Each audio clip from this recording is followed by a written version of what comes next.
Corona महामारी में मरीजों तक ऑक्सीजन सप्लाई तेज करने के लिए वायुसेना ने मिशन ऑक्सीजन की शुरुआत कर दी है और ये बिल्कुल तेज गति से चल रहा है। अब विदेश से भी ऑक्सीजन के टैंकर्स एयरलिफ्ट किए जा रहे हैं।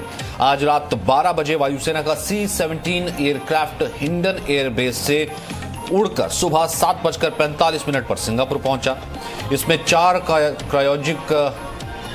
क्रायोजेनिक ऑक्सीजन टैंक लाए जा रहे हैं और इससे आज शाम तक पहुंचने की संभावना है। वहीं देश के अंदर भी अलग अलग जगहों पर ऑक्सीजन एक्सप्रेस चल रही है। एक जगह से दूसरी जगह ऑक्सीजन को पहुंचाया जा रहा है। रेलवे इसमें लगातार काम कर रहा है। आज सुबह 8 बजे हिंडन एयरबेस से ऑक्सीजन के खाली टैंक्स लेकर पुणे पहुंचे हैं, जो भरे हुए ऑक्सीजन टैंक को लेकर के जामनगर पहुंचेगा। तो ऑक्सीजन की किल्लत को दूर करने के लिए लगातार युद्ध स्तर पर कार्य जारी है, युद्ध स्तर पर काम जारी है। वहीं ऑक्सीजन को अब एयरलिफ्ट भी किया जा रहा है। जब विदेश से ऑक्सीजन के टैंकर्स एयरलिफ्ट किए जा रहे हैं। आज रात 2 बजे वायुसेना का C-17 एयरक्राफ्ट हिंडन एयरबेस से उड़कर सुबह 7:45 पर सिंगापुर पहुंचा।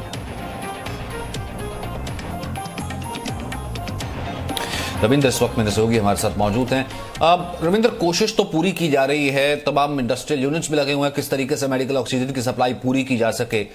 फिलहाल क्या रिपोर्ट्स हैं, क्या गवर्नमेंट की तरफ से कहा जा रहा है, क्योंकि स्थिति तो अब भी खराब बनी ही हुई है।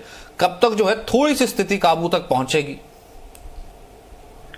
देखिए सचिन, जो हॉस्पिटल थे जिनकी रिक्वायरमेंट पहले ऑक्सीजन की कम हुआ करती थी, एकाएक मरीजों की संख्या वहां पर बढ़ गई और ऑक्सीजन की ज्यादा जरूरत पड़ने लगी और इसलिए इसकी कमी महसूस होने लगी। और सबसे बड़ी बात है कि दिल्ली हो या दूसरे राज्य हो, एक साल में गवर्नमेंट ने पीएम केयर फंड के जरिए सबको आज से 6 महीना पहले तक ये कहा था, निर्देश भी दिया था कि अपने यहाँ सब प्रेशर जो इक्विपमेंट होता है, जो प्लांट होता है, वो उसको बनाए। अब दिल्ली में 8 को बनाने की आदेश दिया गया था, निर्देश दिया गया था, 1 अभी तक बना। तो कहीं ना कहीं राज्य सरकारों ने पिछले 1 साल में ढिलाई की और ये कहा जा सकता है कि ये अनुमान किसी को भी नहीं लगा कि केंद्र हो या फिर राज्य सरकारें हो कि ऐसी नौबत आ जाएगी जब मरीजों की संख्या इतनी बढ़ जाएगी, हॉस्पिटल में बेड की कमी हो जाएगी, ऑक्सीजन की कमी हो जाएगी और ऑक्सीजन को दूर दूर से कैरी करके लाना ये काफी मुश्किल हो जाएगा। और इसलिए आप देखिए कि पिछले 10 दिन से अगर देखा जाए तो वायुसेना के C-17 हो या बड़े बड़े जहाजों को लगाया जा रहा है और आपने दिखाया भी कि सिंगापुर से तक मंगाया जा रहा है। दूसरे देश भी हेल्प करने के लिए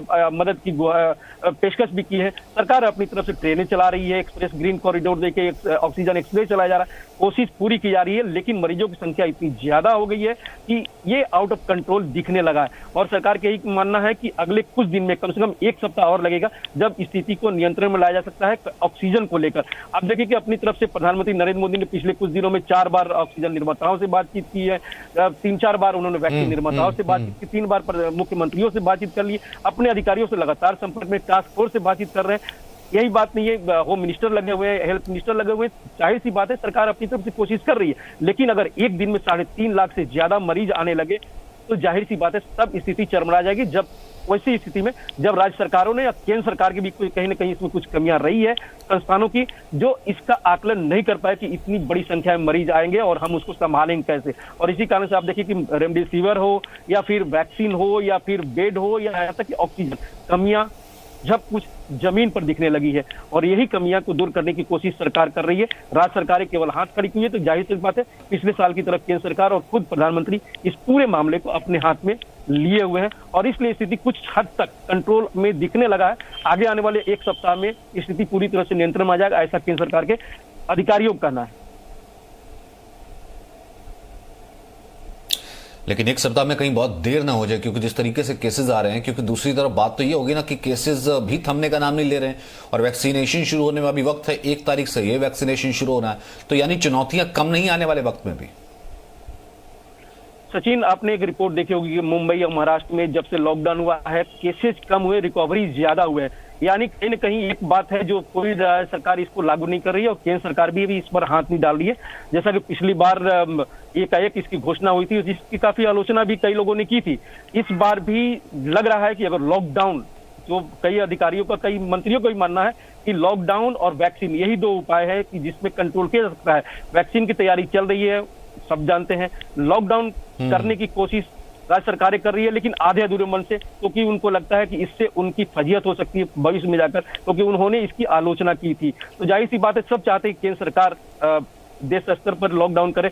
अभी देखिए मुख्यमंत्रियों के साथ बात की हुई है, 10 मुख्यमंत्रियों के साथ आने वाले 4-5-6 दिन के अंदर माना जा रहा है, ऐसी जानकारी मिल रही है कि पूरे देशव्यापी सभी मुख्यमंत्रियों से प्रधानमंत्री एक बार और सलाह मशविरा करेंगे, बातचीत करेंगे और हो सकता है कि इस मंथ के आखिर में या जून के फर्स्ट वीक में कुछ बड़ा फैसला लिया जाए जिससे कि स्थिति को कंट्रोल में किया जाए। और स्थिति में कंट्रोल तभी आएगी जब लोग अपने घर में रहें, जरूरत हो तब भी हॉस्पिटल जाएं या दिखाने जाएं। जब तक घरों में बंद नहीं होंगे, कड़ाई से बंद नहीं होंगे, तब तक स्थिति को नियंत्रण में करना काफी मुश्किल होगा। आपने कई जगह देखा होगा कि किस तरह से लोग सड़कों पर है और बिना मास्क के घूम रहे। आज भी स्थिति इतनी खराब होने के बावजूद बिना मास्क के बहुत से लोग आपको सड़कों पर दिख जाएंगे, जो उनको लगता है कि हमें तो ये बीमारी नहीं है, दूसरे को बीमारी है, हम इससे बच सकते हैं। और यही मानसिकता इस देश को ले डूब रहा है। जब तक सभी नहीं चाहेंगे तब तक ऐसा नहीं संभव। इसलिए प्रधानमंत्री बार बार कहते हैं दवाई भी और कड़ाई भी। कड़ाई के बाद जो कहते हैं राज्य सरकारों के लिए टास्क फोर्स बनाइए, कड़ाई करिए, लेकिन राज्य सरकारें इस पर कहीं न कहीं सभी राज्य सरकारें ढीलापन बरते हैं पिछले 6 महीना से और उसी का नतीजा है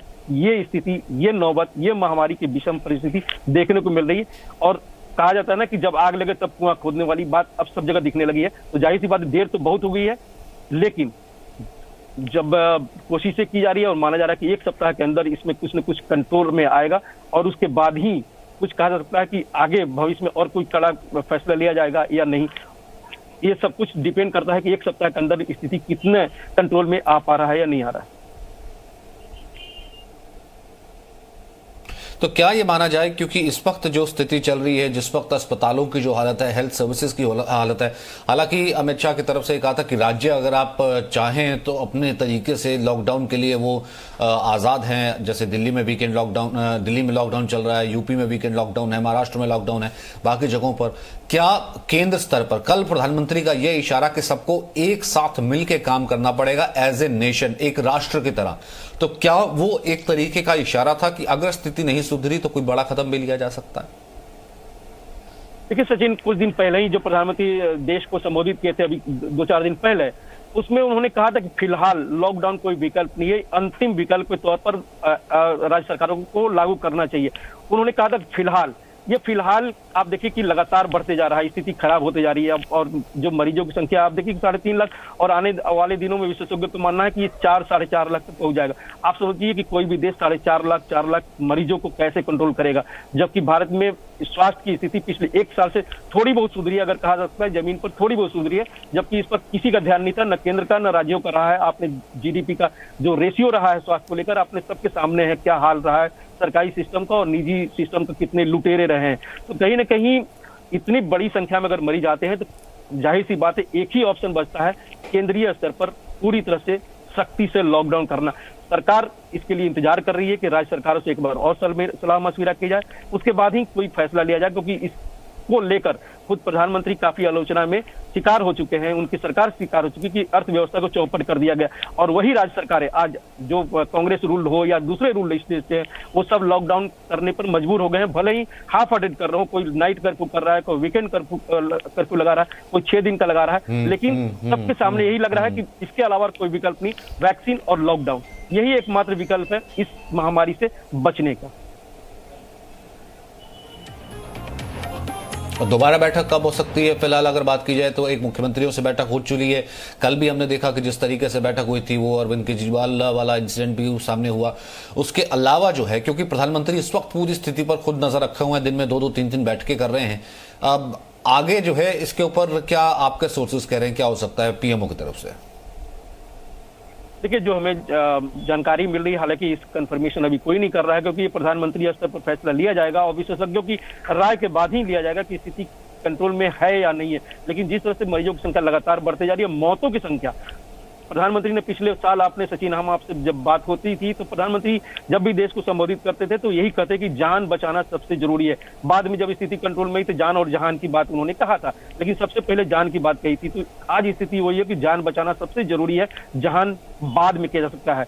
और यही जान बचाने के लिए हो सकता है कि आने वाले कुछ दिनों में, 1 सप्ताह, 5 दिन, 10 दिन के अंदर सभी मुख्यमंत्रियों से प्रधानमंत्री एक बार और सलाह मशविरा करे, उसके बाद ही केंद्र सरकार एक बड़ा फैसला करे, कड़ा फैसला करे। क्योंकि खुद प्रधानमंत्री मोदी कहा करते हैं कि दवाई और कड़ाई दवाई का तो इंतजाम हो रहा है। जैसे जाहिर सी बात है, आपने लड़ाई जिस तरीके से कहा कि हो सकता है कि जैसे ऑक्सीजन लाया जा रहा है, हफ्ते भर में अगर स्थिति नियंत्रण में लाने की कोशिश भी की जाती है, लेकिन अगर दूसरी तरफ से मरीजों का आना अगर इस तरीके से जारी रहेगा, संक्रमित लोगों का आना इस तरीके से जारी रहेगा और ये संख्या अगर 4 लाख तक पहुंच जाती, जो कि लग रहा है कि शायद पहुंच सकती है, फिर तो बिल्कुल सिस्टम कोलैप्स कर जाएगा। वो तो सिस्टम के पास इतनी कैपेसिटी नहीं है कि इतने मरीजों को, इतनी संख्या में लोगों को हैंडल भी कर सके। बहुत बहुत शुक्रिया रविंद्र हमें इस जानकारी देने के। तो कोरोना से लड़ाई में वायुसेना अब देवदूत बन के सामने आई है।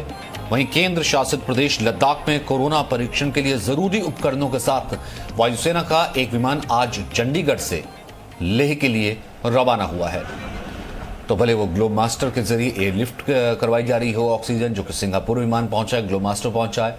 वहीं कोरोना से लड़ाई के लिए जिस तरीके से और भारत में भी जिस तरीके से कदम उठाए जा रहे हैं, कोरोना के परीक्षण के लिए तमाम उपकरणों को पहुंचाने के लिए लेह में, केंद्र शासित प्रदेश लेह में, लद्दाख में खास विमान वायुसेना का चंडीगढ़ से रवाना हुआ, जम्मू से रवाना हुआ, लेह के लिए रवाना हुआ है।